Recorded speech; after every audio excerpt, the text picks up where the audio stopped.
Today, I am going to explain a Japanese action film called Sailor Suit and Machine Gun: Graduation. Spoilers ahead. Watch out, and take care. Izumi Hoshi is a 16-year-old senior in high school. A few years ago, she used to be the boss of a powerful criminal organization called Yakuza. She was known for ambushing a rival Yakuza group with her signature machine gun. Currently, she is the manager of a coffee shop owned by 3 of her trusted gang members, Medaka, Yuji, and Haruo. They are trying to live a normal life after retiring from the criminal world, but the coffee shop is not doing well financially. The 3 former gangsters are still not accustomed to their lives as civilians, but Izumi binds them together and supports them. One day, they are approached by a high school girl complaining about a modeling agency. The agency has been recruiting young girls and collecting an absurd amount of money from them. They also ask the girls for sexual favors in turn for a contract. Hence, she wants the group's help to shut the agency down. It is clear that although the group has left the gangster world behind, the gangster life has not left them yet. The very next day, they barge into the agency and threaten the manager to return every girl's enrollment money. The manager reveals that the money goes to their rival gang, Hamaguchi. The gang is way more powerful than them, hence messing with it will only cause trouble. The manager smugly tries to call the gang leader, but Yuji attacks him. Izumi stops everyone before things get out of hand and retreats for the time being. On their way back home, the group discusses the ways to get the agency in trouble with the law, now that they cannot stop it by force. Suddenly, members of Hamaguchi's gang knock out Haruo and Yuji and request that Izumi come with them. She agrees instantly, claiming that she also has a lot to say to their leader, Hamaguchi. Upon reaching their headquarters, she walks in with no doubt or fear, even while being surrounded by armed men twice her age. Hamaguchi shows her packaged marijuana cookies and accuses her of selling them on neutral ground. They made a pact long ago where both parties agreed to stop all the illegal selling of goods in certain parts of the city. Izumi denies being associated with anything of such sort and asks him about the corrupt modeling agency.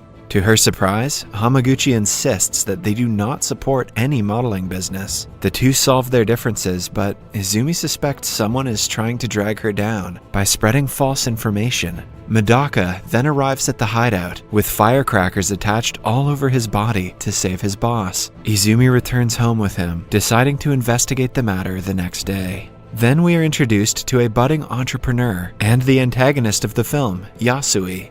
His assistant shows him a video of Izumi and her people threatening the modeling agency manager. It is clear that he is the one behind the conspiracy and the one trying to hide his illegal work using Hamaguchi's name. His assistant tells him about the history of Izumi's gang. When Izumi was in middle school, her only mentor was her uncle Yakuza, the former leader of the gang. One day, he was killed by a rival gang while bringing Izumi home from school. Following the death, Izumi was made the leader and given the task to avenge her uncle's killers. She did her job efficiently and ended the rival group in an ambush. Before she disbanded their gang, she and Hamaguchi made a pact to never interfere with each other's business, which included several points. One of the points said that none of the gangs are allowed to sell illegal stuff on the shared ground. Back in the present, Izumi and her group do some digging around the neighborhood and find the youngsters who sell the cookies. They pretend to be customers and discover that the Hamaguchi gang is the one supporting the youngsters. While the guys believe that they are being cheated by Hamaguchi, something seems fishy to Izumi. She suggests they call the police and let them know what is going on, but the police couldn't care less. Then, we see Yasui talking to his right-hand man, Stan, who is also a professional assassin. He is informed about Izumi taking an interest in their business. It is clear that under Hamaguchi's name, Yasui has been selling illegal stuff and supporting the modeling company. Hamaguchi's right-hand man is named Tsukunaga. He also suspects that Yasui is the one behind the miscommunication. Hence, he sends a spy to find out what exactly is going on. The informer confirms that Yasui and his company are trying to take over their town after doing the same to other cities over the past few years. Yasui's main aim is to make his partner win the upcoming election and get him to be the mayor of the town. Then, after defeating the gangsters, they want to build developmental projects for their own benefit. The same day, Izumi is at school when a girl creates chaos by screaming and running down the hallway. When a crowd gathers to watch her, she runs outside and is hit by a bus. Izumi notices a packet of special cookies on the accident spot, confirming that she was under the influence of illegal substances. On her way back home, Izumi sees Kusakabe, a candidate for the city's mayor, who is secretly working with Yasui. He is Yasui's free ticket to take over the town's politics and ultimately the town itself. Izumi knows this but cannot do anything because people trust Kusakabe and his false promises to make the town better.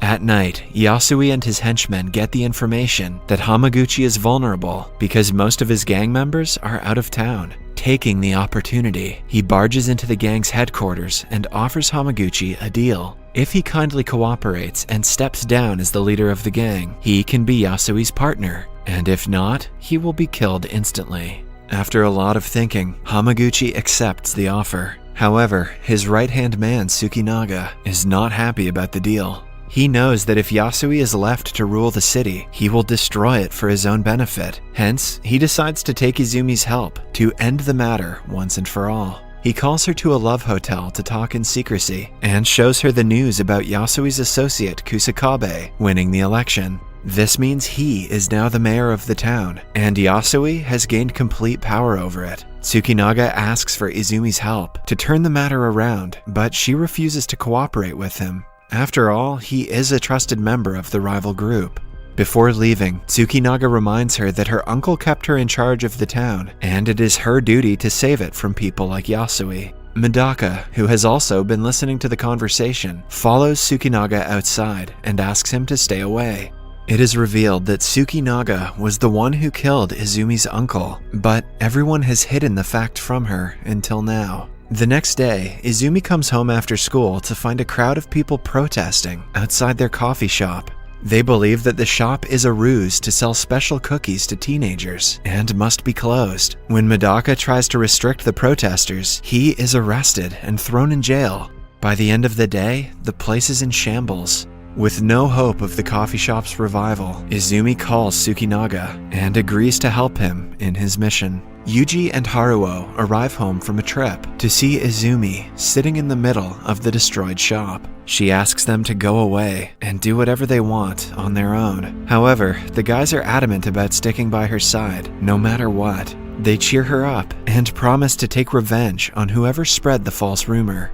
The next day, Tsukinaga and Izumi go to find the youngster who is selling the special cookies. They find him in the movie theater and threaten him to reveal the truth. The guy discloses that he was asked to sell the cookies by a man with a scar on his face. Tsukinaga instantly recognizes the unnamed as the assassin Stan, who is also Yasui's right-hand man. Before the guy can give them more information, two masked men attack him. They have been sent to kill the guy so he wouldn't sell their secrets to anyone. Izumi and Tsukinaga manage to run away, but the guy is killed in the encounter. The duo runs for quite some time in the rain before they reach a storage place that belonged to Izumi's uncle. Tsukinaga changes into dry clothes as Izumi watches him from behind. She is intrigued by his back tattoo that looks a lot like her uncle's did. They talk for a while, and Tsukinaga reveals that he knew her uncle pretty well. But before he can explain how, Yuji and Haruo barge in, informing them of the modeling agency manager's death. It is clear to them that Yasui is removing any possible suspect that can lead them to him. Izumi gets up and announces that their gang has been resurrected and will be in motion to end Yasui. Yuji and Haruo are overjoyed, as they had been bugging her to resurrect it since the day they disbanded. In the following scene, Tsukinaga and Izumi barge into a club. Hamaguchi, Yasui, and all his gang members are also in the club. Izumi ignores all of them and walks to the stage before announcing that her gang is back in action. When Yasui laughs at her and claims that no one cares about her stupid gang, she shows him graphs and charts of every illegal thing he has done in the town, including the date and time of when he sold the special cookies to teenagers. If the reports get to the media, the mayor's involvement could be suspected, and all the progress they have made will go to waste. She throws the files at Yasui, asking him to take his business somewhere else. But he calls her out for threatening him with fake reports, as she could have never found the real ones this quickly. Seeing that her lie has been caught, Izumi panics.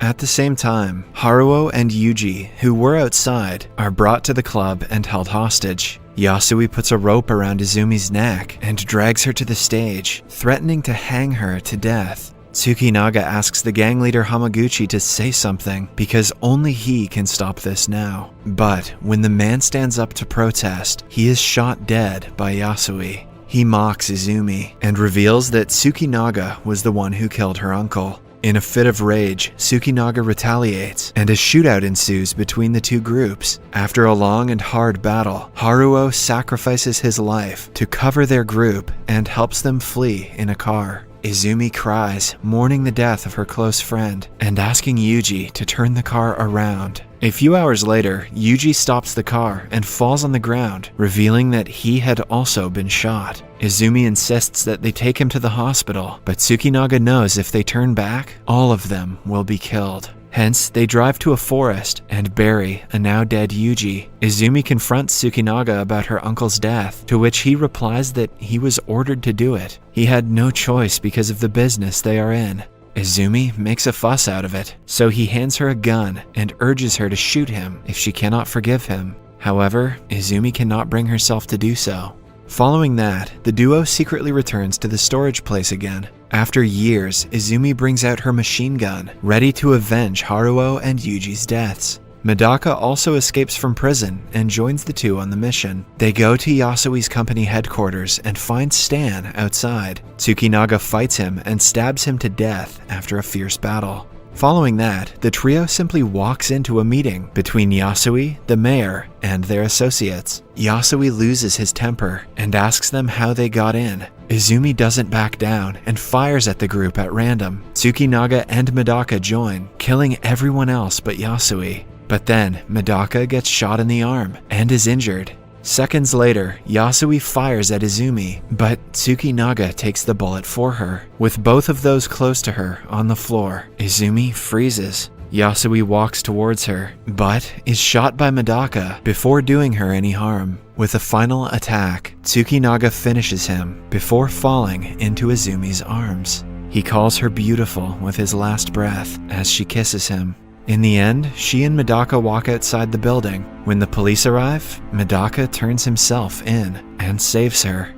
A few months later, Izumi visits Tsukinaga's grave and tells him that she and Medaka keep in touch through letters. She has also given Haruo a proper burial and hopes that he found peace. Her life has returned back to normal. She still owns the coffee shop that makes her just enough money. In the last scene, we see Izumi graduate high school. She sings a song in the memory of the people who died to save her. If you enjoyed this video, please don't forget to share it with your loved ones so they can enjoy it too. Your support really means a lot to us. Kindly leave a like, drop a comment and join our growing family by staying connected with us yen.